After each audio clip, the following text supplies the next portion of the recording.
నారాయణం నమస్కృత్య నరం చైవ నరోత్తమం దేవీం సరస్వతీం వ్యాసం తతో జయముదీరయేత్. హరి ఓం. పరమేశ్వర స్వరూపమైన సభకి నమస్కారం.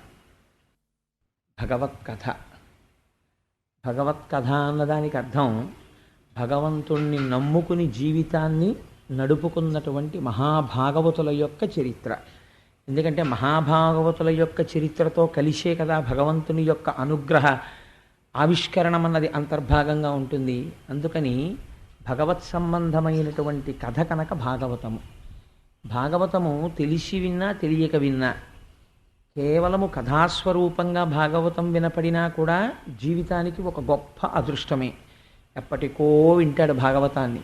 లేదు భాగవతంలో అంతర్లీనమైనటువంటి విషయం అర్థమైందా ఈ జీవితాన్ని ఇక్కడే ఎలా ఒబ్బిడి చేసుకోవాలో కూడా అర్థమైపోతుంది.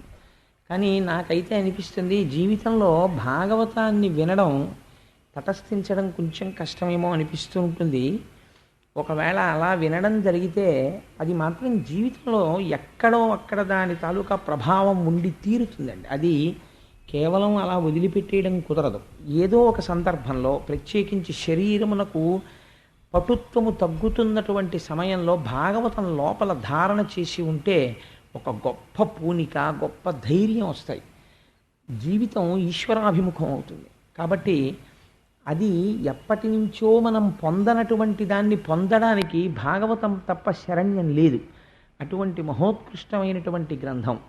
ఇవాళ భాగవతాంతర్గతంగా కొంతమంది చరిత్ర ఆవిష్కరిస్తారు వ్యాస భగవానుడు. వాళ్ళందరూ పరమభాగవతోత్తములు. కానీ ఒకరికి కొడుకు కొడుకు కొడుకు అలా వంశవృక్షం కింద వెడుతూ ఉంటుంది. కానీ ఒక గమ్మత్తు ఉంటుంది. సాధారణంగా ఐశ్వర్యానికి వారసత్వం ఉంటుందేమో ప్రపంచంలో. ఒక తండ్రికి ఐశ్వర్యం ఉంటే ఆ తండ్రికి పుట్టినటువంటి కొడుకు ఆ ఐశ్వర్యానికి వారసుడు కావచ్చు, అథవా తండ్రి పోలికలకి వారసత్వాన్ని పొందవచ్చు. ఇంకా కొంచెం అభినివేశం ఉన్నవాడైతే తండ్రి యొక్క నడువడిని పునికి పుచ్చుకోవచ్చు. కానీ తండ్రి యొక్క భక్తికి, తండ్రి యొక్క జ్ఞానానికి, తండ్రి యొక్క వైరాగ్యానికి కొడుకు యథాతథంగా వారసుడవుతాడు అని మీరు చెప్పలేరు. అలాగే ఒక తండ్రి తగినంత సమర్థత లేనివాడైన కారణం చేత ఆ తండ్రికి పుట్టినటువంటి కొడుకు ఇంకా క్షీణదశలో ఉంటాడు తప్ప అతను ఉత్కృష్టమైన స్థితిని పొందలేడని మీరు చెప్పలేరు. ఈ ఒక్క దాంట్లో వారసత్వము అన్న సిద్ధాంతం కుదరదు. మీరు కావాలంటే చూడండి, ఒక్కొక్క వంశంలో ఒక్కొక్క మహాపురుషుడు ఉదయిస్తాడు. ఆయన ఉదయించిన తరువాత ఆయన ఎంతకాలం ఉంటారో అంతకాలం ఆ ఇల్లు దేవాలయం కింద ఉంటుంది. ఎందుకంటే వారు నడిచినటువంటి స్థితి వలన కేవలము వారి సంపర్కము చేత ఆ ఇంటికి ఒక పవిత్రత వస్తుంది. నేను కొన్ని ఇళ్ళు చూశాను. మహాభాగవతులైనటువంటి వారు ఉన్నటువంటి ఇళ్ళు ఇంటీరియర్ డెకరేషన్ చేతనో లేకపోతే ఏదో అందమైనటువంటి నిర్మాణము చేతనో వాటి యందు శాంతి సౌఖ్యములు ఉంటాయి అని మీరు అనుకుంటే పొరపాటు. అలాంటి వారు ఉన్న కారణమై ఉండి ఉండవచ్చు. బహుశः అదొక పెంకుటిల్లు అయి ఉండవచ్చు. కానీ మీరు ఆ ఇంట్లోకి వెళ్ళి కాసేపు కూర్చున్నారనుకోండి, మీకు ఏదో ఒక అవ్యాజమైనటువంటి ప్రశాంతత లభిస్తుంది. లోపల దొరుకుతున్నటువంటి ఒక పెద్ద గందరగోళం నుంచి ఏదో కాసేపు ప్రశాంతత చిక్కినట్టు, ఆనందం అనుభవించినట్లు అనిపిస్తుంది. అలాగే మీరు చూడండి, కొంతమంది వ్యక్తులు ఉంటారు. వారిని మీరు దర్శనం చెయ్యగానే ఒక గొప్ప ఆనందం కలుగుతుంది. ఆ వ్యక్తితో మనకేదో అనుబంధం, అది ఏమిటో మనకి తెలియదు. వారు మాకు అన్నగారా కాదు, తమ్ముడా కాదు, బావగారా కాదు, గురువా కాదు. కానీ మరి ఎందుకు వారిని చూస్తే ఆనందం అంటే అది ఈశ్వర సంబంధము నిరంతరము పెట్టుకొని ఉండడం చేత కొంతకాలం మనకు ఏమైపోతుందంటే ఆ ఈశ్వర సంబంధము వీరియందు కూడా ప్రతిఫలించి ఈశ్వర దర్శనము ఎలా జనావళికి తృప్తినివ్వగలదో అలా సాధు పురుషుల యొక్క దర్శనము కూడా అంత గొప్ప అదృష్టాన్ని కటాక్షించగలదు. ఆ నడువడి ఎలా ఉంటుందో, ఎలా దిద్దుకుంటారో, గృహస్థాశ్రమం యొక్క గొప్పతనం ఏమిటో, అందులో ఉండి ఎలా తరించారో, తరించమని చెప్పారో, తరించలేని వాళ్ళు ఎలా పాడైపోయారో, చాలా అందంగా ఎంత గొప్పగా తీసుకెడతారో ఇవాల్టి కథా విశేషంలో. అవి కథలని మీరు అనుకుంటే పొరపాటు. అవి పరమసత్యములైనటువంటి వంశానుచరితం చైవ పురాణం పంచలక్షణం. మీకు రోజు నేను ఈ మాట చెప్తుంటాను. అవి మహోత్కృష్టమైనటువంటి వంశంలో పుట్టిన మహాపురుషుల యొక్క చరిత్రలు. అందుచేత వాటి యందు అసత్యం ఉండదు. వ్యాసుడికి అసత్యమో కల్పిత కథలో చెప్పుకోవలసిన అవసరం ఆయనకి లేదు. కాబట్టి ఇవాళ వ్యాస భగవానుడు ప్రారంభం చేస్తూ అంటారు, స్వయంభూ మనువుకి 2 కుమారులు. మీకు నేను మొట్టమొదటి నుంచి చెప్పి ఈ విషయాన్ని ఆవిష్కరిస్తున్నాను. ఆయనకి 3 కుమార్తెలు, 2 కుమారులు. అందులో ప్రియవ్రతుడు, ఉత్తానపాదుడు. ఉత్తానపాదుని యొక్క చరిత్ర మీరు విని ఉన్నారు. ఇవాళ ప్రియవ్రతుని గురించి సంభాషణ చేస్తున్నారు. ప్రియవ్రతుడు జన్మతః విశేషమైనటువంటి భక్తి తత్పరుడు. అసలు జన్మతః భక్తి రావడం అనేది ఎలా వస్తుంది అంటే దానికి ఏదో ఒక గొప్ప సంస్కార బలం ఉండాలండి, లేకపోతే అది రాదు. వృద్ధాప్యంలో భక్తి రావడం అనేటటువంటిది ఒక భీతి చేత, ఒక భయం చేత వస్తుంది. ఎందుకు వస్తుంది అంటే, ఇప్పుడు అసలు ఏమీ చదవని సోమరిపోతు విద్యార్థి ఉన్నాడు అనుకోండి, ఇంకా 6 గంటలకో 8 గంటలకో పరీక్షకి వెళ్ళిపోతున్నాడు అనుకోండి, ఆ రోజు మాత్రం మీరు పడుకోమన్నా పడుకోడు, 2కో 3కో లేస్తాడు. ఎందుకంటే ఇంకొచ్చేసింది పరీక్ష ఇంకో 4 గంటల్లో. అలాగే మృత్యువుకి భయపడైనా సరే వృద్ధాప్యమనందు పోన్లేదో ఉన్నాడో లేడో మనకి ఎందుకు వచ్చిన గొడవ అని ఏదో కొంత భక్తి ప్రకటనం అనేటటువంటిది ప్రారంభమవుతుంది. కానీ యవ్వనంలో భక్తి రావడం చాలా కష్టం అండి. ఒకవేళ యవ్వనంలో భక్తి వచ్చిందనుకోండి, అది అదృష్ట విశేషం, అది పూర్వజన్మ తపఫలం. అలా కాకుండా చాలా చిన్నతనంలో వచ్చిందనుకోండి ఎవరికైనా, దానికి ఏదో బలీయమైనటువంటి కారణం ఉండాలి. లేకుండా అది అలా చిన్నతనంలో భక్తి రమ్మంటే వచ్చేటటువంటిది కాదు. మీరు ప్రహ్లాదోపాఖ్యానం విన్నప్పుడు ప్రహ్లాదుడికి అలా చిన్నతనంలో భక్తి ఎలా వచ్చింది అన్న విశేషాన్ని విందురు. కానీ ఇవాళ వ్యాసభగవానుడు ఎంత అందమైన ఆఖ్యానాన్ని ఆవిష్కరిస్తారో చూడండి. ప్రియవ్రతుడు సాక్షాత్తుగా స్వయంభూమనువు యొక్క కుమారుడు. అటువంటి ప్రియవ్రతుడు జన్మతః గొప్ప భక్తుడు. వైరాగ్య సంపత్తి చిన్నతనంలో పొందాడు. ఎందుకు ఈ భోగభాగ్యాలను? దీనికి తోడు బంగారు పళ్ళానికి గోడ చేరువబ్బినట్లు ఆయనకి నారద మహర్షి యొక్క గురుత్వము లభించింది.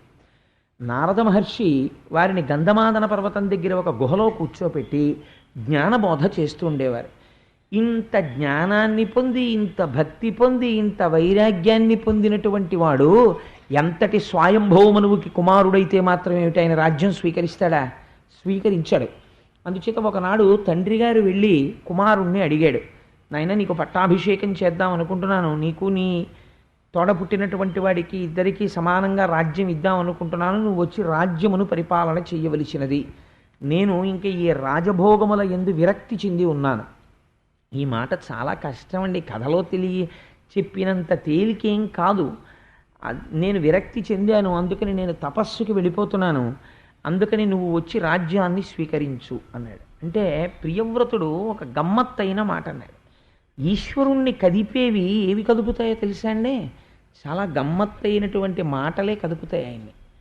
ఒక ఆశ్చర్యకరమైనటువంటి మాట ఒకటి అన్నాడు ఆయన.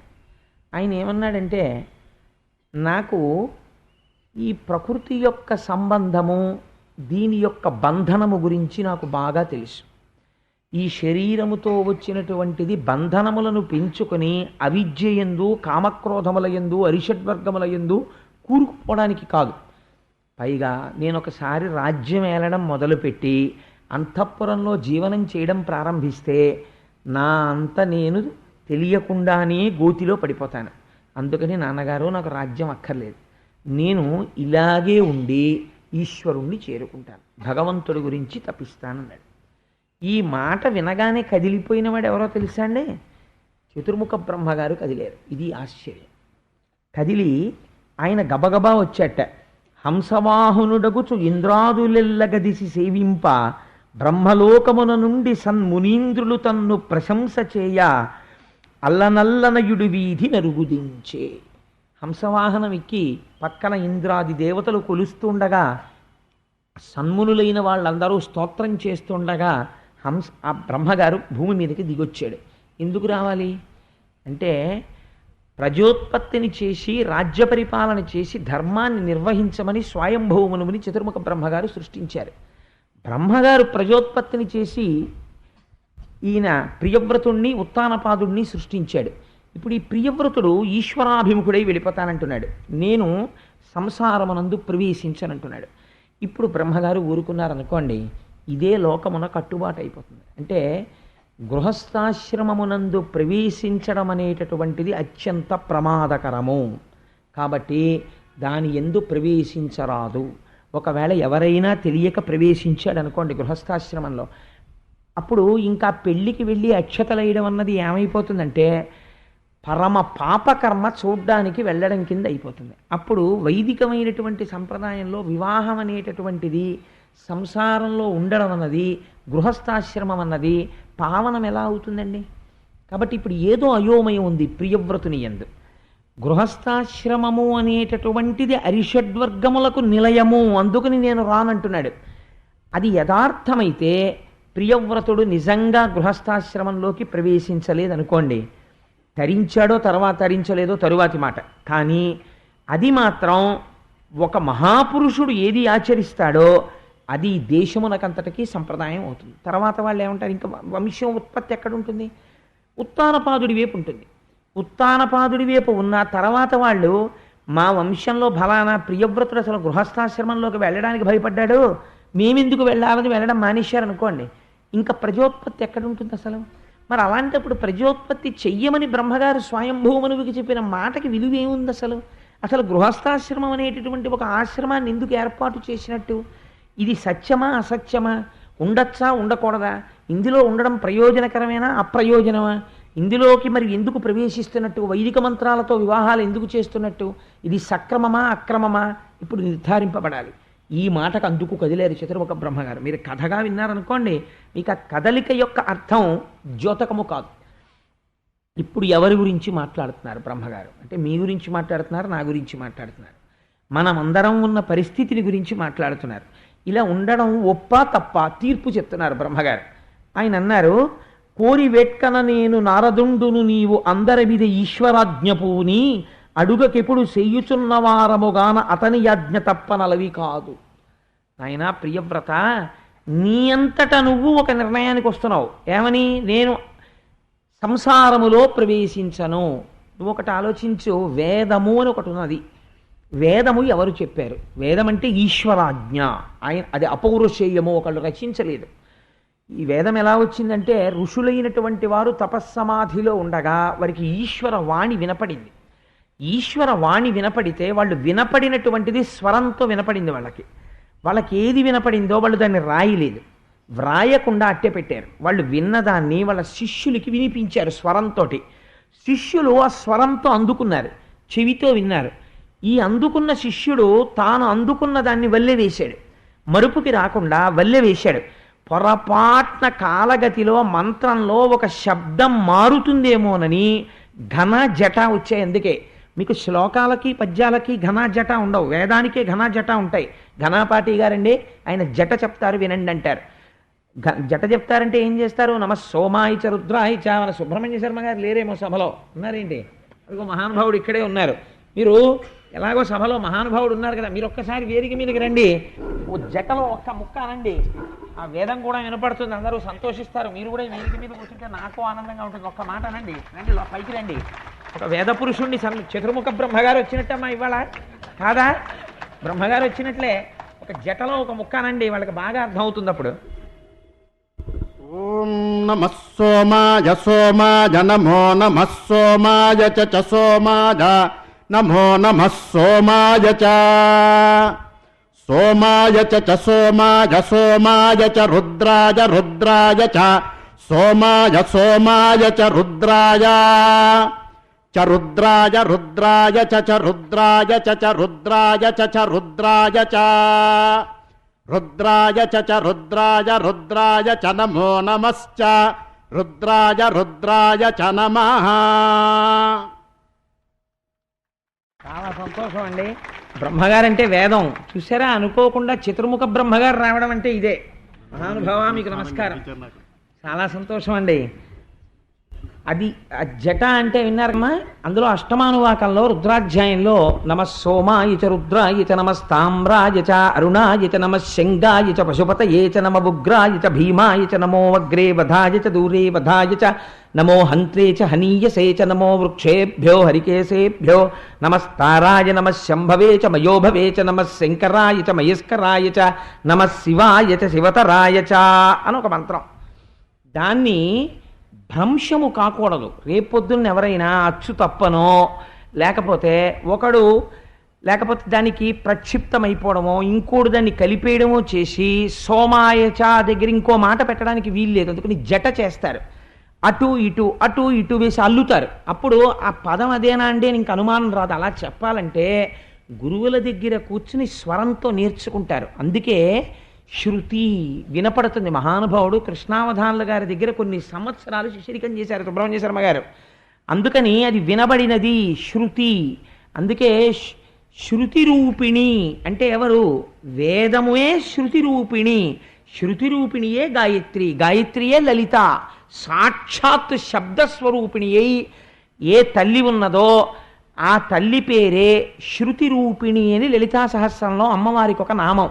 అది చాలా గొప్ప నామం అండి. ఆడపిల్లలకు పెట్టుకోవడానికి సాధారణంగా మనకు ఒక దిక్కుమాలిన అలవాటు ఒకటి ఉంటుంది. మంచి పేరు పెట్టి అసలు తీసేసి పీతాంబరధరుడు అని ఒకళ్ళ ఇంట్లో ఒకరికి పేరు పెట్టారు. చాలా బాగుంది, కానివ్వండి పీతా అని పిలవడం మొదలెట్టారు.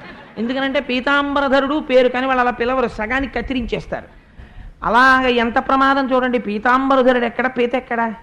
శృతి రూపిణి అని పేరు పెట్టి ఆ శృతి రూపిణి అని పూర్తిగా పిలవకపోయినా కనీసం శృతి అని పిలిచారనుకోండి, వేదమాతని గౌరవించినట్టు అవుతుంది. శృతి అంటే వేదం.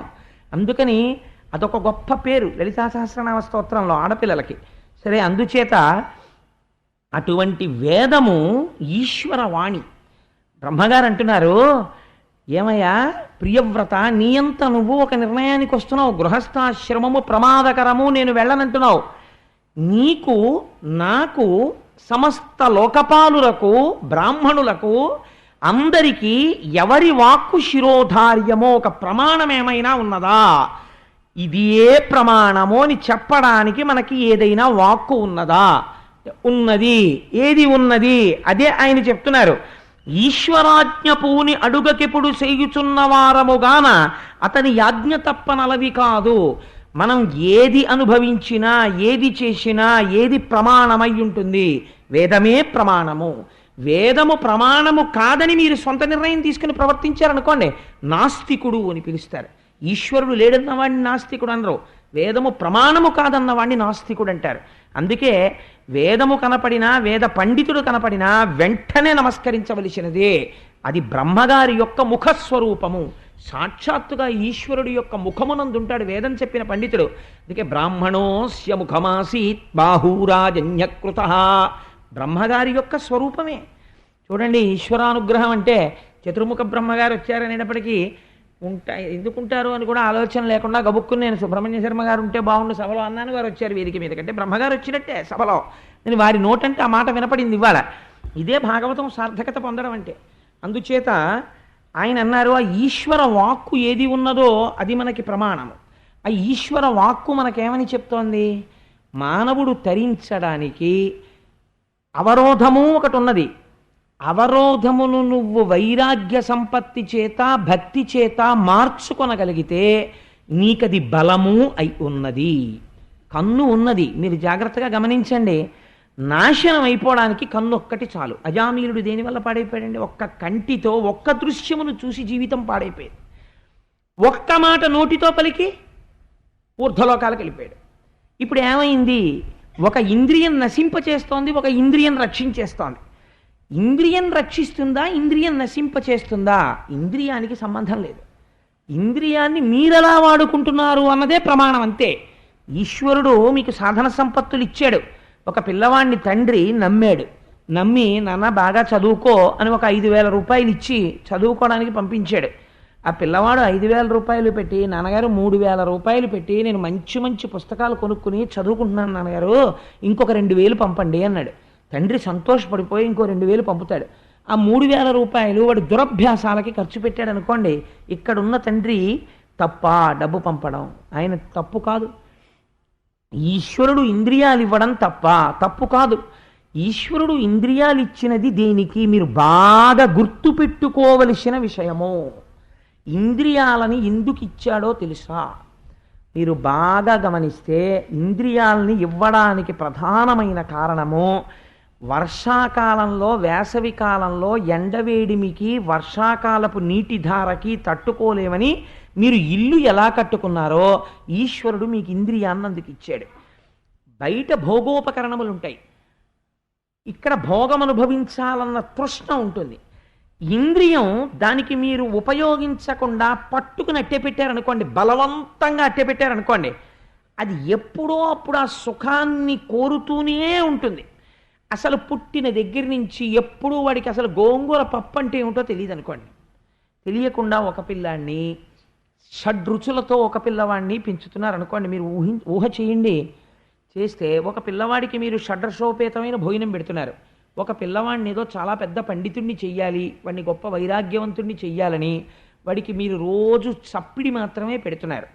ఇప్పుడు నేను చప్పిడి పెడుతున్నాను కాబట్టి వీడు మహాపండితుడైపోతాడని మీరు అనగలరా? నేనంటాను, చప్పిడి తింటున్నవాడు షడ్రసోపేతమైన పదార్థములు తిన్నవాడి కన్నా ప్రమాదకారి కావచ్చు. ఎందుకని? వాడు రోజు షడ్రసోపేతమైన పదార్థములు తింటున్నవాడిని చూస్తున్నాడు. వాడికి లోపల అవి ఎలా ఉంటాయో అన్న కోరిక బలపడిపోతోంది. ఏదో ఒకనాడు అవి కాటు వేస్తాయి. నువ్వెంతకాలం కాపలా కూర్చుంటావు? ఎప్పుడో అప్పుడు వాడు నువ్వు చూడకుండా పప్పు అన్నం కలుపు తినేస్తాడు. ఏమవుతుంది అప్పుడు? కాబట్టి ఈశ్వరుడు చిత్రముఖ బ్రహ్మగారు అన్నారు, రాజు పెద్ద కోట కట్టుకుంటాడు. అంత కోట ఎందుకండి రాజుగారికి? ఒక గచ్చాలదా? చాలదు, కోట ఉండాలి. ఎందుకని? శత్రువు ఒక్కడు రాడు, కొన్ని వేల మంది వస్తారు. ఇన్ని వేల మంది సైనికుల్ని ఎదురొడ్డి పోరాడడానికి వీలైనంత పెద్ద రక్షణ స్థావరము రాజుకుండాలి. దుర్గములో కూర్చుని యుద్ధం చేస్తాడు. అలా భోగోపకరణములనన్నిటినీ అనుభవించడానికి నీకు ఈశ్వరుడు 5 జ్ఞానేంద్రియములు 5 కర్మేంద్రియములు ఇచ్చాడు. కానీ ఒక్క మాట చెప్పాడు, అదే వేదము. ఏం చెప్పాడు? నువ్వు అనుభవించు, నేనేమన్నా. నువ్వు మధురమైన పదార్థము నీకు తినాలనుంది, నువ్వు తిను, హాయిగా తిను. నీకు నేనిచ్చాను అర్థం, ఇందులో శక్తి నేను ఇచ్చాను. నువ్వు కష్టపడ్డావు, నీ దగ్గర 100 రూపాయలు ఉన్నాయి, నీకు చక్కెర పొంగల్ తినాలనుంది, తిను. నీకు పిల్లల్ని కనాలనుంది, కను, తప్పులేదు. ఒక స్త్రీ యందు క్షేత్రముగా స్వీకరించి నీ బీజమును నిక్షేపించు, దోషము లేదు. కానీ ఏది చేసినా ఒక్కటి గుర్తుపెట్టుకో. అందుకే మన వాళ్ళు పూజ చేస్తే ఏదైనా మానచ్చు. అష్టోత్తరం చెప్పే చోట సహస్రం చెప్పచ్చు, సహస్రం చెప్పే చోట అష్టోత్తరం చెప్పచ్చు. అసలు పూజ మారిపోయేది ఎక్కడో తెలుసా అండి? అసలు ఆవాహన దగ్గర ఆచమనం, అర్ఘ్యం, పాద్యం, స్నానం, యజ్ఞోపవీతం, ఈ మంత్రాల దగ్గర ఎప్పుడూ పూజ మారదు. ఎక్కడ మారుతుందో తెలుసా అండి? పుష్పార్చనకి సంబంధించినటువంటి మంత్రం వస్తుంది శ్రీ సూక్తంలో కానీ పురుష సూక్తంలో కానీ. ఇక్కడ పూజని మీరు ఎక్స్పాండ్ చేయొచ్చు. మీకు టైం లేకపోతే మీరు ఆ పూజని తగ్గించేయచ్చు. ఎలా తగ్గించవచ్చు? నేను ఒక రోజున చాలా ముఖ్యమైన పని మీద వెళ్ళిపోవాలి, నాకు టైం లేదు. నేను ఆ రోజున ఏం చేస్తానంటే, శ్రీరామ రామ రామే తిరమే రామే మనోరమే సహస్రనామ తత్తుల్యం రామనామ వరాననే అని ఒక్క పువ్వు స్వామి పాదాల మీద పెట్టి అంతే నైవేద్యం పెట్టేస్తాను. ఏమైంది? అంతే, నేను సహస్రార్చన చేసినట్టే. యథార్థముగా నాకు సమయం లేకపోతే ఆ రోజున అనుకోకుండా ఏదైనా ఉపద్రవం వచ్చింది, వెళ్ళిపోవాలి తొందరగా, అప్పుడు నేను అదొక్కటి చెప్పి వెళ్ళిపోవచ్చు. నాకు టైం ఉన్నది. కానీ సహస్రం చెప్పేంత టైం కాదు. అష్టోత్తరం చెప్పచ్చు. కాదు, ఇవాళ ఆదివారం టైం ఉంది, సహస్రం చెప్పచ్చు. సహస్రం చెప్పి ఇంకా టైం ఉంది, లక్ష్మీ సహస్రం చెప్పచ్చు. కాదు, నీకు ఇంకా టైం ఉంది, శివకేశవ అభేదంగా శివ సహస్రం చెప్పచ్చు. పూజని మీరు ఎంతైనా ఎక్స్పాండ్ చేయొచ్చు. కానీ మీరు అర్ఘ్యం దగ్గర ఎక్స్పాండ్ చేయండి పూజని, యూ కాంట్ డూ ఇట్. మీరు చేయలేరు దాన్ని. మానసికంగానైనా మీరు ఎంతసేపు చేస్తారండి అర్ఘ్యాన్ని? చేతులు పడితే కాస్త నీళ్లు పోస్తారు, అంతేగాని అర్ఘ్యం దగ్గర ఆరాఘ్య అంటూ కూర్చుంటారేంటి? మీరు కూర్చోలేరు. పూజని అర్చన దగ్గర మాత్రమే మీరు పెంచగలరు, ఇతరమైన చోట్ల మీరు పూజని పెంచలేరు. అలా పెంచకూడదు కూడా, దోషయుక్తం అది. అలా మీరు ఏది చేసినా ఒకటి మాత్రం మార్చడానికి వీల్లేదు పూజలో. ఏది మార్చకూడదు అంటే ధర్మ అర్థ కామ మోక్ష చతుర్విధ పురుషార్థ ఫల సిద్ధ్యర్థం అని చెప్పి పూజ చేస్తారు. గృహస్థాశ్రమంలో ఉన్నవాడు నేను నాశనం అయిపోవడానికి, నా శరీరం తొందరగా పడిపోవడానికి అని పూజ చేయకూడదు. నిన్ను నమ్మి వెనకాల కొంతమంది ఉన్నారు నువ్వు తాళి కట్టిన పాపానికి. అందుకని ధర్మార్థ కామ మోక్ష చతుర్విధ పురుషార్థ ఫల సిద్ధ్యర్థం, ఈ పురుషార్థములను అడగాలి. అర్థము ధర్మముతో కలపాలి, కామము ధర్మంతో కలపాలి. అప్పుడు ఏమైంది? మోక్షం వస్తుంది. నేను తరచు ఒక మాట చెప్తుంటాను, మీకు ఒక 10 అడుగుల కర్ర తీసుకొచ్చి ఇచ్చి, లేకపోతే తేలికగా అర్థం అవడానికి ఒక 8 అడుగుల కర్ర తెచ్చిచ్చి, అయ్యా దీన్ని సమానమైనటువంటి పొడుగున్న 4 ముక్కలు చెయ్యండి అని మిమ్మల్ని అడిగారు అనుకోండి, మీరు 4 ముక్కలు చేయడానికి ఎన్ని మాటలు నరుకుతారు? 8 అడుగుల కర్రని 4 సమానమైన పొడుగున్న ముక్కలు చేయాలంటే ఒక్కొక్క అడుగు, ఒక్కొక్క ముక్క ఎన్ని అడుగులు ఉండాలండి? 2 అడుగులు ఉండాలి. అది చాలా సామాన్యమైన విషయం. దానికి ఏం పెద్ద మ్యాథమెటికల్ ఎబిలిటీస్ ఏం అక్కర్లేదు. ఒక్కొక్క ముక్క 2 అడుగులు ఉంటే 4 8. కానీ ఎన్ని మాటలు నరుకుతారు? కర్ర పెట్టి 2 అడుగులు చూసి ఓసారి నరుకుతారు, ఓ ముక్క వచ్చేసింది. మళ్ళీ 2వ మాట నరుగుతారు, 2వ ముక్క వచ్చేసింది. 3వ మాట నరుగుతారు, 4 అడుగుల ముక్కలో ఇటో ముక్క వచ్చేసాయి. ధర్మబద్ధమైన అర్థము, ధర్మబద్ధమైన కామము మోక్షమునకే దారి తీసేస్తాయి. కాబట్టి ఇది ఈశ్వర వాక్కు. నీవు అర్థకామములను అనుభవించకపోతే ఇంద్రియములు పగబడతాయి, పతనమైపోతావు. ఎప్పుడవుతావు తెలియదు. భావనా మాత్రము చేత పతనమైపోవచ్చు. కాబట్టి ఏం చేస్తావు? దుర్గమునందు కూర్చుని నువ్వు యుద్ధం చెయ్యి. నీకు వచ్చినటువంటి బాధ ఏం లేదు, నీకు రాజ్యం ఎందుకు అక్కర్లేదు. ఈశ్వర దత్తం ఈ రాజ్యము అనుకుని నువ్వు రాజ్య పరిపాలన చెయ్యి. ఈశ్వర దత్తము నాకు ఈ భోగము అనుకుని ధర్మబద్ధమైన భోగాన్ని అనుభవించు. ఈశ్వర దత్తము నాకు ఈ అనుభూతి అనుకుని నువ్వు ఆ అనుభూతిని అనుభవించు. ఏది చేసినా ముందు మాత్రం ఒకటి కలుపుకుంటుండు, ఇది ఈశ్వరానుగ్రహము, ఈశ్వరానుగ్రహము, ఈశ్వరానుగ్రహము అంటుండు. కొంతకాలం అయిన తర్వాత ఇంకొక మాట పరిశీలన చెయ్యి. యథార్థముగా ఇది సుఖమేనా అని ఒక ప్రశ్న వేస్తుండు. నిజంగా ఇది సుఖమైతే ఎప్పుడూ అది సుఖాన్నే ఇస్తూ ఉండాలి. కానీ సుఖము అనబడిన వస్తువు ఒక్కొక్కసారి దుఃఖమును ఇచ్చుచున్నది, దుఃఖ కారణమగుచున్నది. నేను తరచూ చెప్తుంటాను దానికి ఉదాహరణ.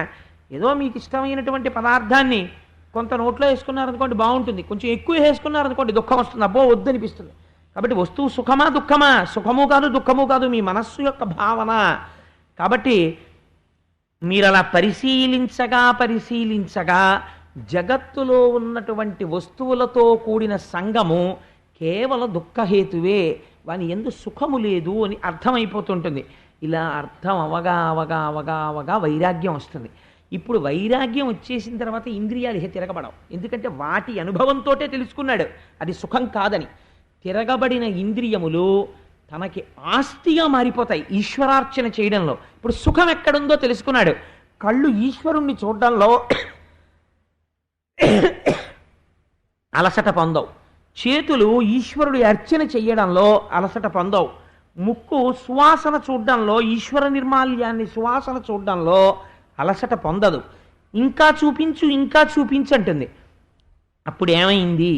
భక్తి వైరాగ్యముల చేత జ్ఞానము కలుగుతుంది. ఏ వస్తువుని పొందాలి అన్నది తెలుస్తుంది.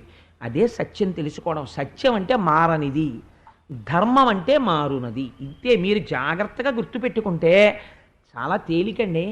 మారిపోతున్న దాన్ని పట్టుకుని మారని దాంట్లోకి వెళ్ళాలి. ధర్మం అంటే ఏమిటో తెలుసా అండి? ఎవర్ చేంజింగ్, ప్రతి క్షణం మారిపోయేదాన్ని ధర్మం అని పిలుస్తారు. ఎందుకు అలా పిలుస్తారో అని మీరు నన్ను అడగచ్చు. ఇప్పుడు నేను ఇక్కడ కూర్చున్నాను, మీ అందరికీ నేను ప్రసంగం చేసేటప్పుడు నేను ఒక పౌరాణిక ధర్మం పాటించాలి. నేను కిందకి దిగిపోతాను. దిగిపోయిన తర్వాత మా దొరగారు నా దగ్గరికి వస్తారు. అప్పుడు నేను వారితో మాట్లాడేటప్పుడు వారిని నేను ఒక తండ్రిగా గౌరవిస్తే వారి పట్ల పుత్రుడు ఎలా ప్రవర్తిస్తాడో అంత గౌరవంగా ప్రవర్తించాలి. ఆ తర్వాత నేను ఆ స్వామి మందిరానికి వెడతాను. వెడితే అక్కడ నేను ఒక భక్త ధర్మాన్ని పాటిస్తాను. అక్కడ నుంచి ఇంటికి వెళ్ళిన తర్వాత నా కూతురు కనపడుతుంది, పితృధర్మాన్ని పాటిస్తాను. నా భార్య కనపడుతుంది, భర్తృధర్మాన్ని పాటిస్తాను. ఒక ధర్మం ఉందా? మారిపోతుంది. ఏకాదశి నాడు ఉపవాసం ధర్మం, ద్వాదశి నాడు ఎంత తొందరగా అన్నం తినేస్తే అంత పుణ్యం. యథార్థం అంతేనంటే పారణ ధర్మం ద్వాదశి నాడు, తొందరగా భోజనం చేయమని చెప్పింది శాస్త్రం ద్వాదశి నాడే. కాబట్టి ఏమైంది?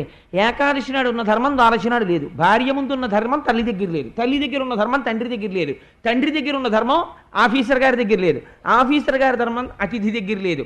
ధర్మం మారుతోంది.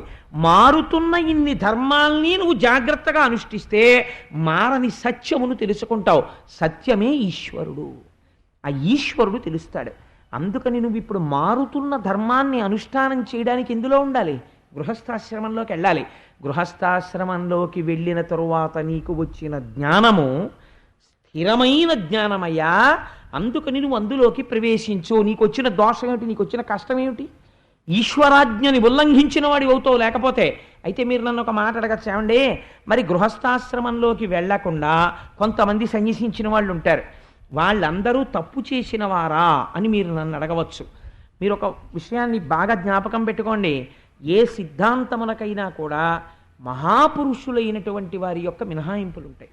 శంకర భగవత్పాదులు వివాహం చేసుకోకుండా సన్యసించారు. అంత మాత్రం చేత శంకర భగవత్పాదులు తప్పు చేశారని మీరు చెప్పగలరా? మీరు చెప్పలేరు. ఒక్కొక్క సిద్ధాంతానికి ఎక్కడో ఉంటారు, ఒక మహాపురుషుడో ఇద్దరు మహాపురుషులో ఉంటారు. అటువంటి వారు సర్వకాలముల యందు కూడా లోకమునందు అటువంటి అతీతమైనటువంటి స్థితి చేత తాము చేసినది నిజమే అని నిరూపించుకుంటుంటారు. అందుచేత అవి మనకి చర్చనీయాంశములు కావు, సామాన్యమైన విషయాన్ని ప్రతిపాదన చేస్తున్నాం అంతే. అందుచేత గృహస్థాశ్రమమునందు ప్రవేశించవలే. ఈ మాట చెప్తే ఆయన అన్నాడు, మహానుభావ మీరు వచ్చి ఈ మాట చెప్పారు కాబట్టి నేను తప్పకుండా గృహస్థాశ్రమంలో ప్రవేశించి రాజ్య పరిపాలన చేస్తాను. ఇది ధర్మం అంటే.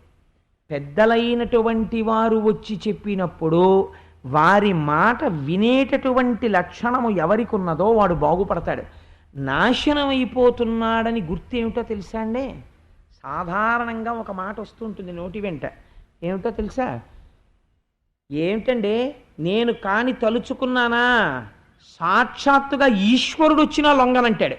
ఈశ్వరుడు వచ్చినా కూడా లొంగకపోవడం నీ పతన హేతువు. ఈశ్వరుడు వచ్చి చెప్తే అయా ఈశ్వరుడిలా ఎవడైనా నాకు అనిపించి చెప్పాడు అనుకోండి, ఏమో నేను మారచ్చు అన్నారనుకోండి, ఇంకా ఎక్కడో సంస్కార బలం మీ యందు మిగిలింది. అంటే ఎవరినో మీరు ఈశ్వరుడిగా అంగీకరించవచ్చు, వారి బోధ మీరు అనుకున్న దానికన్నా గొప్పగా అనిపిస్తే. అలా నేను వినను అని మీరు అనుకున్నారనుకోండి, అప్పుడు ఏమవుతుంది? మీ మూర్ఖత్వము ప్రకటమవుతోంది. దాని చేత మీ పతనమును కొని తెచ్చుకుంటున్నారన్న విషయం బోధపడిపోతుంది.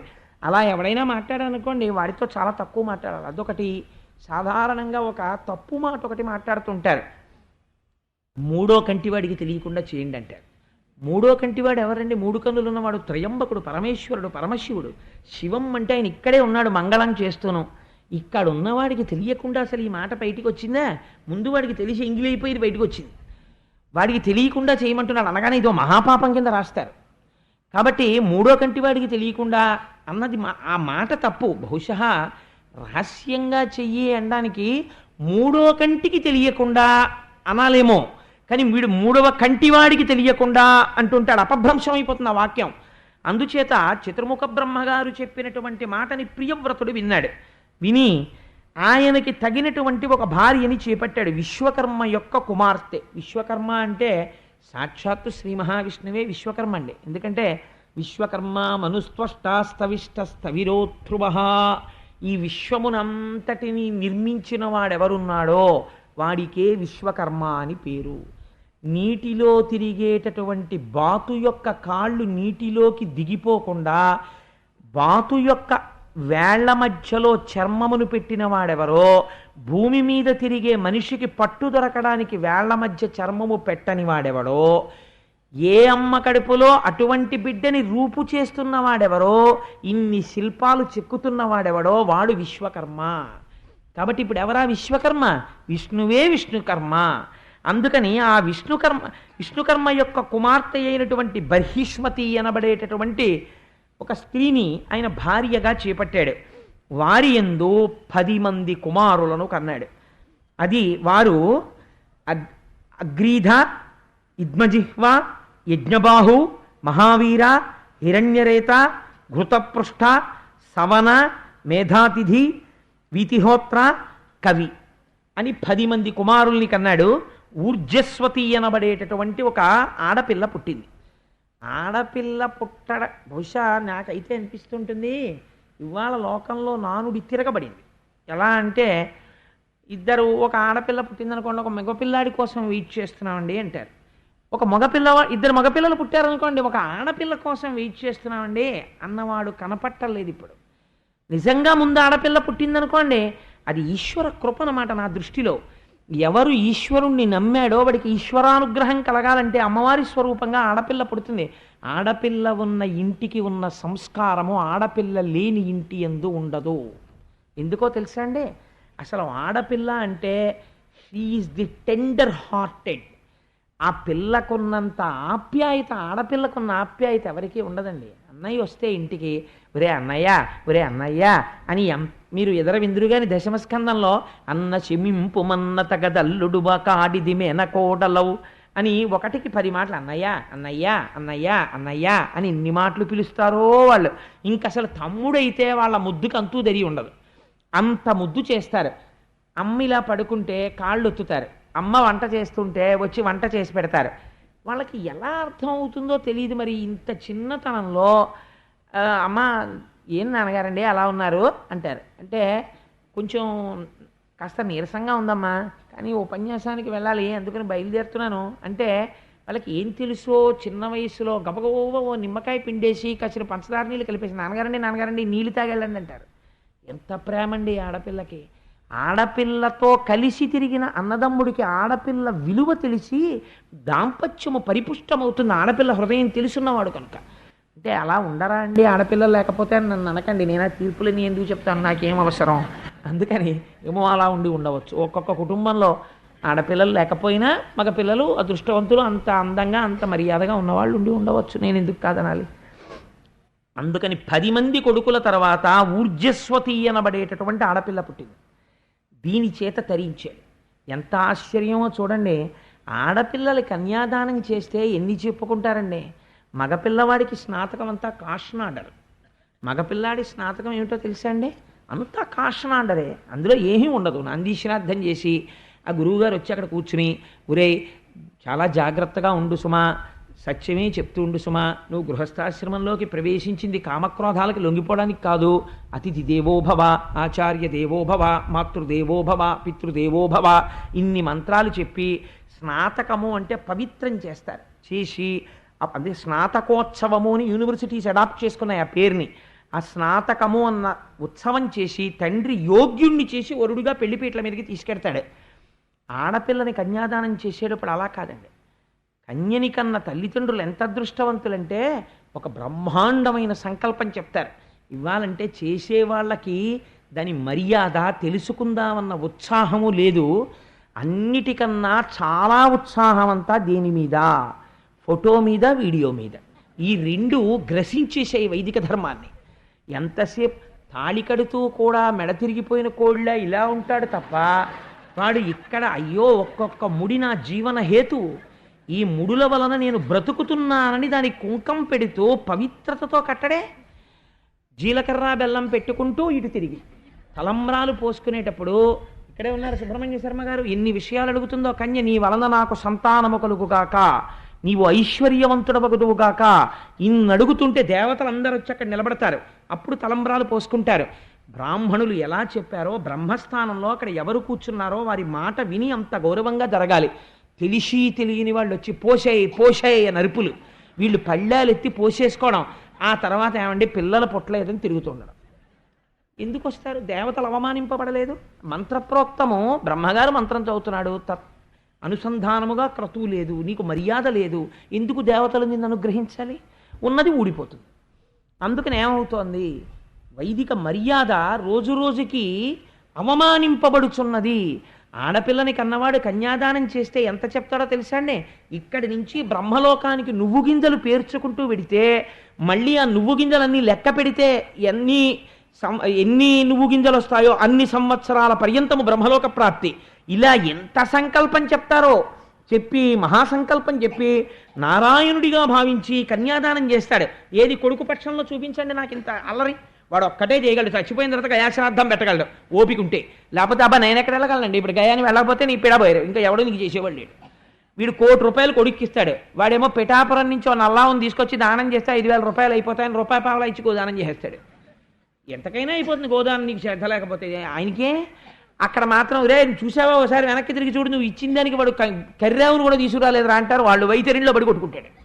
సరే, అందుచేత ఆడపిల్ల వైభవం అంటే ఏమిటో చూపిస్తున్నారు చూడండి. అందుకని ఊర్జస్వతి అనబడేటటువంటి కన్యని యోగ్యుడైన వాడికి ఇచ్చి కన్యాదానం చేయాలి. అందుకని శుక్రాచార్యుల వారికి ఇచ్చి కన్యాదానం చేశాడు. శుక్రుడు గురువు, మహానుభావుడు.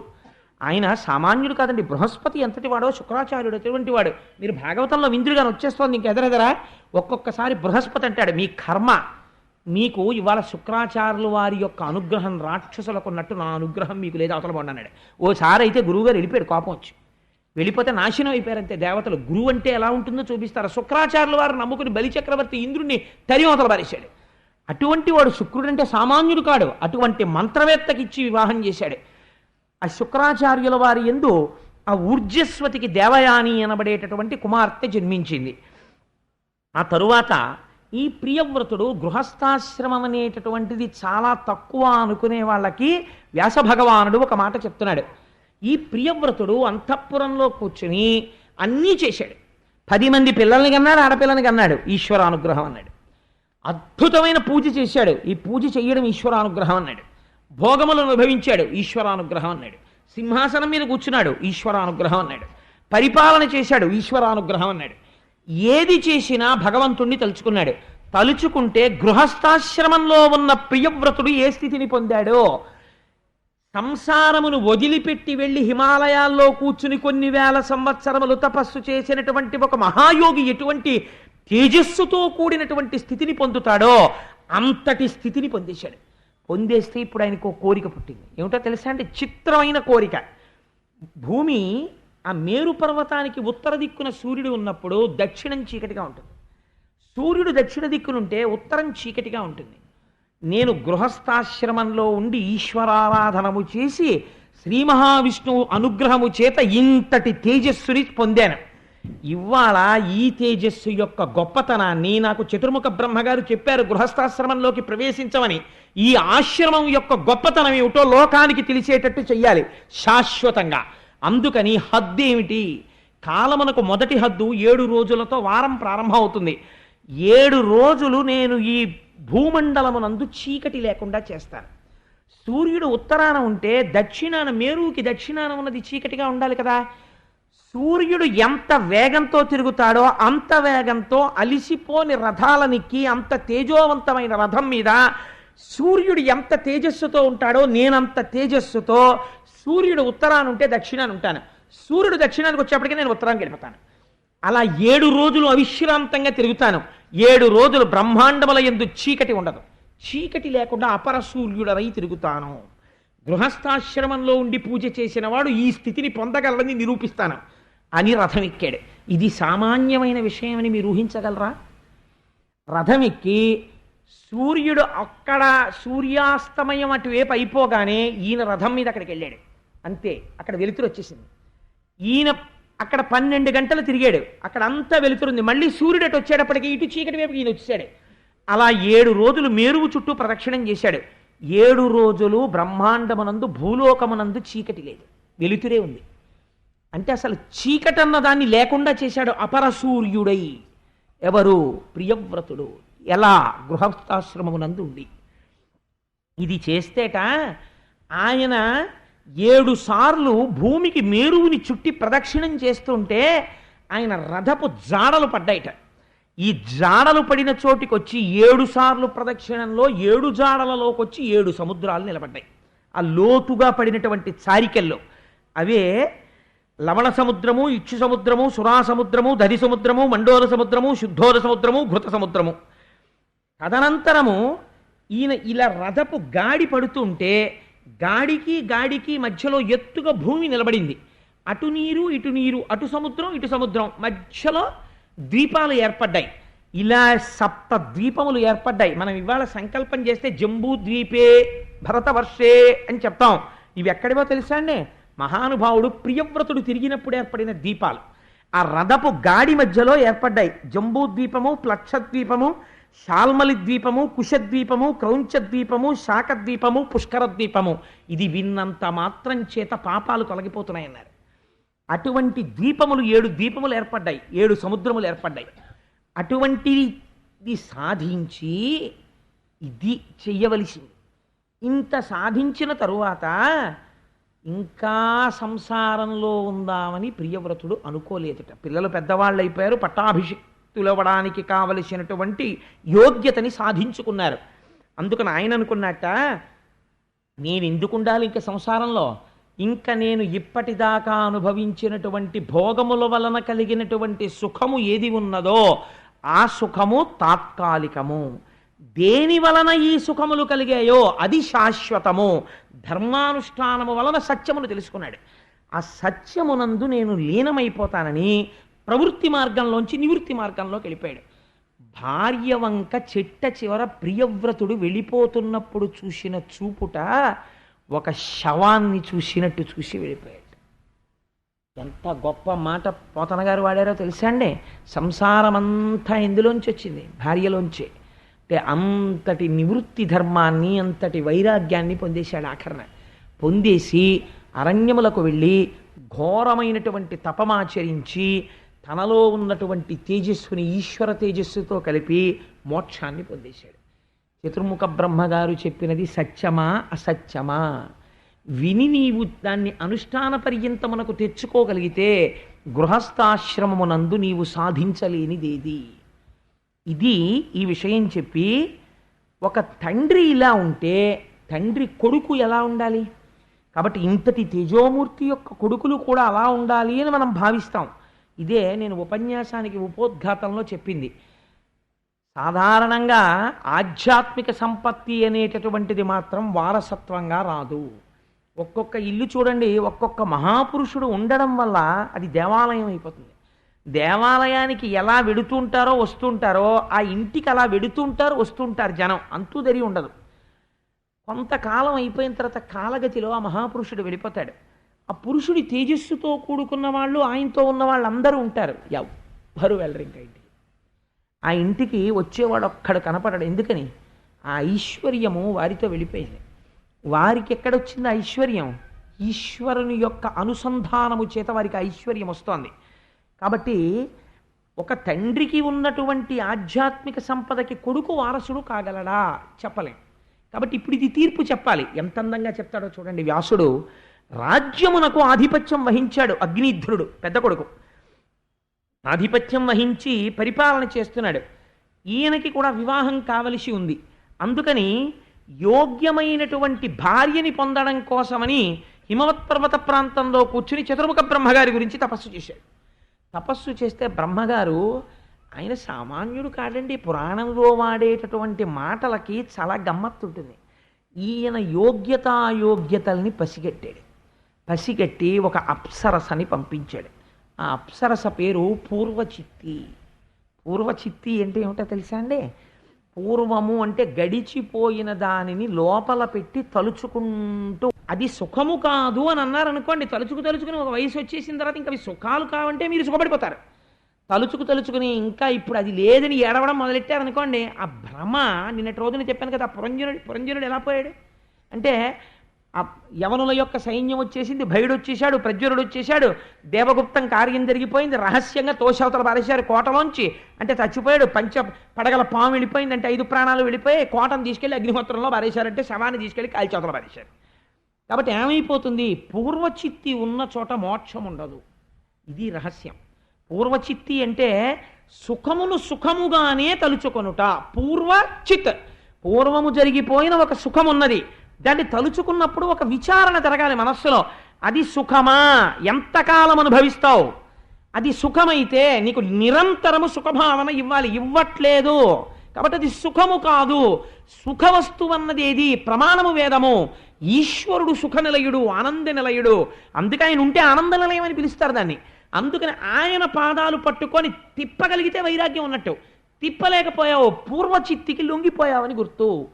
ఇది ఇప్పుడు మిమ్మల్ని ఏ సీట్లో కూర్చోబెడుతున్నాడో తెలుసా అండి? భాగవతం చెప్పి సెల్ఫ్ జడ్జిమెంట్ టేబుల్ మీద కూర్చోబెడుతున్నాడు వ్యాసుల వారు.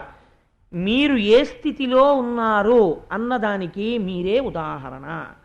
సుఖములే జ్ఞాపకం ఉంటున్నాయి, వాణి ఎందే పూనిక ఉంటోంది, ఈశ్వరుడి వైపుకి తిరగట్లేదు, ఆ సుఖములు కావన్న భావన కలగట్లేదు, పూర్వచిత్తికి లొంగుతున్నావు. ఫలితమేమి? అగ్నిధ్రుడి యొక్క చరిత్ర వినండి. కాబట్టి బ్రహ్మగారు ఆ పూర్వచిత్తి అన్న అప్సరసని పంపాడు. పంపితే ఈయన ఎవరి కోసం తపస్సు చేస్తున్నాడండి? బ్రహ్మగారి గురించి. దేనికి? ఒక కన్యకామణి గురించి బ్రహ్మగారు పంపారు. కానీ మర్యాద ఏమిటి? బ్రహ్మగారు వచ్చి చెప్పాలి, నాయనా నువ్వు తపస్సు చేసావురా ఆడపిల్ల కోసం, ఎంత గొప్ప తపస్సు చేసావు. మరి కర్దమ ప్రజాపతికి శ్రీమన్నారాయణుడు ఇచ్చి చెప్పలేదు రేపటి రోజున నీ కోసం దేవహూతి వస్తోందని? అలా చతుర్ముఖ బ్రహ్మగారు వచ్చే వరకు వేచి ఉండాలి. అయా ఆయన తీసుకొచ్చి నాకు అప్పచెప్తే నీ వంక చూస్తాను తప్ప లేకపోతే నేను చూడననాలి. కానీ ఈయనకి సుఖము అన్నది కనపడితే చాలా అక్కడ మనసు లగ్నం అవుతుంటుంది, అదో అలవాటు ఈయనకి.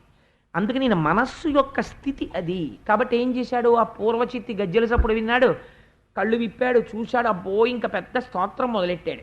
ఎలా మొదలెట్టాడంటే చాలా గమ్మత్తైన స్తోత్రం మొదలెట్టాడు. ఈయన తపస్సు కదా చేస్తున్నాడు, నువ్వు కూడా తపస్సు చేస్తున్నావా, నీ అందం ఏమిటి, అసలు నీ శరీరం ఏమిటి అని ఇంకా అంగాంగ వర్ణనం అంతా చేశాడు. చేసి నీ కేశపాశములు ఎలా ఉన్నాయి, నువ్వు పెట్టుకున్న పూలు ఎలా ఉన్నాయి, వాటి వెనకాతలు వస్తున్న తుమ్మెదలు ఎలా ఉన్నాయో తెలుసా, వేదం చెప్పగలిగినటువంటి మహాపురుషుడైనటువంటి వాడి వెనకాతల శిష్యులు ఎలా పెడతారో అలా వస్తున్నాయి తుమ్మెదలు. మీ లోకం ఎక్కడా, నువ్వేం తింటుంటావు, నన్ను ఒకసారి తీసుకెడతావా లోకానికి, ఇవన్నీ మభ్యపెట్టే మాటలన్నీ మాట్లాడాడు. ఫలితమేమి, పూర్వచిత్తి లొంగినది. ఏమవుతుంది, ఆ సుఖాన్నే తలుచుకొని అబ్బా సుఖం ఎంత బాగుంటుందో ఎంత బాగుంటుందో ఎంత బాగుంటుందో, ఆ పులిహార ఎంత బాగుంటుందో పులిహార ఎంత బాగుంటుందో, నీ కర్మ పులిహారకి ఏం లోటు లేదు, శుభ్రంగా చింతపండు పులిసేసుకొని తినచ్చు. కానీ పులిహార ఈశ్వరుడికి నివేదన చేసి ఎన్నాళ్ళయిందో, చాలా కాలం అయిపోయింది ఇంట్లో పులిహార నివేదన చేసి, మంగళద్రవ్యం పసుపన్నం, రేపటి రోజున మనం ఒక్కసారి పులిహార చేయించి నారాయణుడికి మనం నివేదన చేయాలి, చేసి ఇంట్లో అందరం ఒక్కసారి ఆ పసుపన్నాన్ని తినాలి, తింటే మళ్ళీ మంగళములు కలుగుతాయి. ఈ మధ్య ఎందుకో మనస్సు ఆందోళనగా ఉంటోంది, అనుకున్న పని జరగట్లేదు, రేపు స్వామికి పులిహార నివేదన చేద్దాం, చేసి ప్రసాదంగా స్వీకరిద్దాం అన్నాడు అనుకోండి. మామూలుగా పులిహార తినడానికి పులిహార నైవేద్యం పెట్టి తిందాం అన్నదానికి తేడా లేదండి, చాలా తేడా ఉంది. బ్రహ్మగారు వచ్చి చూపించకుండా పూర్వచిత్తిని పొందడానికి, పూర్వచిత్తిని చూసి స్తోత్రం చేసి తను పొందడానికి తేడా లేదు, చాలా తేడా ఉంది. ఈ స్తోత్రానికి ఆవిడ లొంగింది. లొంగితే ఆ పూర్వచిత్తితో కలిసి చాలా సంతోషంగా కాలం గడుపుతున్నాడు. ఇలా గడపగా గడపగా ఆయనకి 90 కుమారులు కలిగారు. 90 నాభి, కింపురుషుడు, హరివర్షుడు, ఇలావర్తుడు, రమ్యకుడు, హిరణ్మయుడు, కురువు, భద్రాశ్వుడు, కేతుమానుడు, ఇలా 90 కుమారులు జన్మించారు. చిత్రం ఏమిటంటే 90 కుమారులు అతి బలిష్టమైన శరీరాలు ఉన్నవారు. పూర్వచిత్తి యొక్క బలం వీళ్ళకి వచ్చింది. మీరు ఆ మాట విన్నారా? బలం మొగాళ్ళలో ఉంటుందా ఆడదానిలో ఉంటుందండి? ఓ పిల్లాడు నా ఇంటికి ఎవరో వచ్చారనుకోండి, ఉదాహరణ ఎవరి మీదో పెట్టడం ఎందుకు, మా ఇంటికి వస్తే నా కొడుకు కొంచెం బలిష్టంగా ఉన్నాడు అనుకోండి, ఓ మీ అబ్బాయి భలే బలంగా ఉన్నాడండి కండలు తీరి అన్నారు అనుకోండి, వాళ్ళ అమ్మ పోలికండి అన్నాను అనుకోండి, అప్పుడు ఏమనుకుంటారో, ఆవిడ ఏంట్రో బాబా అలా ఉంటుంది ఇలా ఉంది అనుకోరు. అసలు ఆ మాట ఎవరైనా అంటారంటే నిజంగా ఉన్నారనుకోండి, వాళ్ళ అమ్మగారి పోలికండి భలే బలంగా ఉన్నారు పిల్లలు అంటారా? అంటే తండ్రి బలహీనుడైతే అనొచ్చు, వీడికి వచ్చిన రోగం ఏమిటి, అగ్నిధ్రుడికి వీడు శుభ్రంగా బలంగా ఉన్నాడే, మరి పాపం తల్లి పోలికి వచ్చింది బలం అనడం ఏమిటి అంటే, నువ్వు ఇస్తే బలమే పూర్వచిత్తికి. అస్తమానం జరిగిపోయిన సుఖాలని గుర్తు తెచ్చుకోవడమే పనిగా పెట్టుకుంటే వాటికి ఉన్నంత బలం దేనికి లేదు, మళ్ళీ అట్టే తిప్పుతాయి భోగాల వైపు. విస్మరించగలిగితే అది సుఖమా అని ఒక ప్రశ్న వెయ్యగలిగితే వైరాగ్యమై పూర్వచిత్తి నీరసపడుతుంది, లేకపోతే పూర్వచిత్తికి నీరసం రాదు. ఆ బలమే పిల్లలకు వచ్చింది. అంటే స్మృతులు తిరుగుతూనే ఉంటున్నాయి. అగ్నిధ్రుడికి పేరు అగ్నిధ్రుడు, లోపల పూర్వచిత్తికి లొంగినవాడు. ఎంత చిత్రమో చూడండి. ఎవరి కొడుకు? ప్రియవ్రతుడి కొడుకు. ఏమి ఇది పొందగలిగాడండి, ఎటువంటి ఏం వారసత్వం పొందాడు తండ్రి దగ్గర? ఆఖరికి పూర్వచిత్తి ఏం చేసిందంటే, చాలా కాలం ఈయనతో సంసారం చేసి నా లోకానికి నేను వెళ్ళిపోవాలని ఆవిడ వెళ్ళిపోయింది. అని ఈయన మాత్రం ఏం చేశాడంటే యజ్ఞయాగాది క్రతువులు చేశాడు. దేనికోసమో తెలుసా అండి? మోక్షం కోసం కాదు, ఈశ్వర దర్శనం కోసం కాదు. కర్మ ఈశ్వరానుగ్రహం కలిగితే దాని ఫలితం అది ఇచ్చేస్తుంది. ఇన్ని కర్మలు దేనికోసం చేశాడో తెలుసా? పూర్వచిత్తి ఎక్కడికి వెళ్ళిపోయిందో తను అక్కడికి వెళ్ళిపోవడం కోసం. అందుకని ఏమి పొందాడు? పూర్వచిత్తి ఉన్న లోకమును పొందాడు. అంటే ఏమవుతుంది అంటే, పొందిన సుఖాలనే తలుచుకు కొడుకు మీదో కూతురు మీదో పిల్లాడి మీదో పిల్ల మీదో కుక్క మీదో పిల్లి మీదో భ్రాంతి ఉండిపోతే అక్కడికే వెళ్ళి మళ్ళీ పుడతాడు. కాబట్టి ఏమయ్యాడు? అగ్నిధ్రుడు. అంతే, అంతవరకే. పూర్వచిత్తి ఏ లోకాన్ని పొందిందో ఆ లోకాన్ని పొందాడు. ఇప్పుడు ప్రియవ్రతుణ్ణి అగ్నిధ్రుణ్ణి మీరు పోల్చి చూసుకోమని కథ ఎందుకు వచ్చాయి ఇప్పుడు నేను అనుకుంటున్నాను.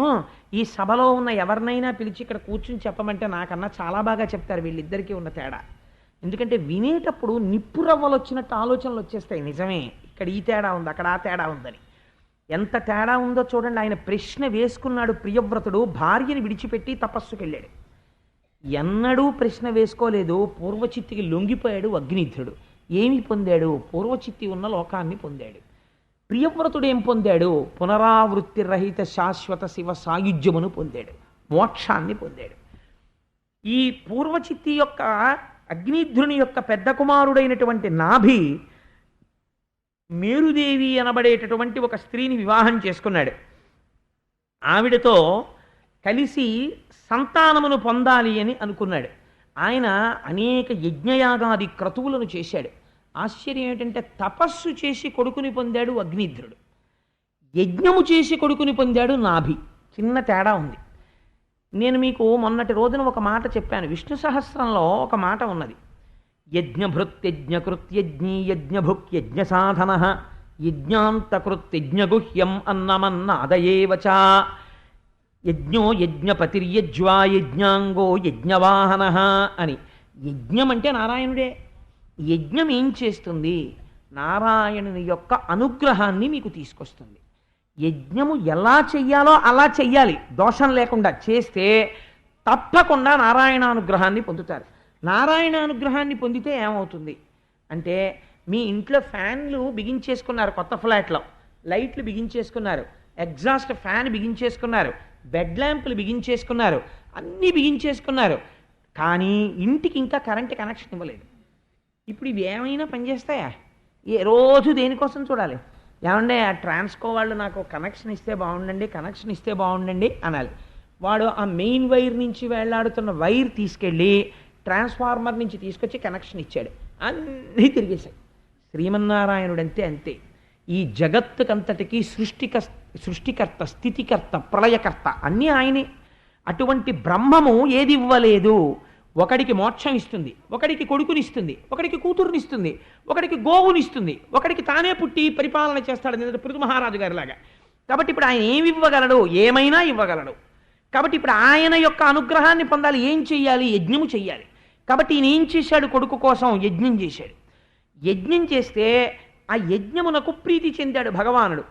ఈయనకి వచ్చినటువంటి రాజ్యము పేరు అజనాభము అని పిలిచారు. నాభి పరిపాలించాడు కాబట్టి. ఈయన చేసినటువంటి యజ్ఞమునకు సంతసించి శ్రీ మహావిష్ణువు ప్రత్యక్షమయ్యారు. ప్రత్యక్షమైతే ఒక ఆశ్చర్యకరమైనటువంటి సంఘటన జరిగింది. అక్కడ యజ్ఞం చేయిస్తున్నటువంటి వాళ్ళని ఋత్విక్కులు అంటారు. వీళ్ళందరూ లేచి నిలబడ్డారు శ్రీమన్నారాయణ దర్శనం కలగగానే.